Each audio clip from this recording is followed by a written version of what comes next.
টাইমে আম মাখাবো। এটা হচ্ছে হিমালয়ের পিঙ্ক সল্ট, বিট লবণ, এমনি একটু সাদা লবণ দিয়ে দিয়েছি। এটা হচ্ছে কাসুন্দ, এটা হচ্ছে 1 চা চামচ চিনি, কাঁচামরিচ। তো এখন এই লবণ দিয়ে কাঁচামরিচটা আগে একটু মাখাই নিই।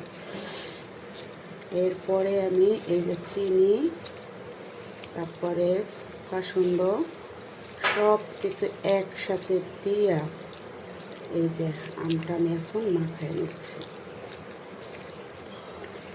এই আমটাও মিষ্টি, টক মিষ্টি আম। এই যে মাখানো হয়ে গেছে। এটা হচ্ছে মজাদার আম মাখা। দেখো বন্ধুরা কি সুন্দর, জিভে জল আনার মতো কালার। এইভাবে দুপুরের সময় আম মাখাটা খেতে কিন্তু অনেক ভালো লাগে। এই যে কালারটা খুব সুন্দর কালার না? টাটকা মাখাতে হবে, টাটকা খেতে হবে।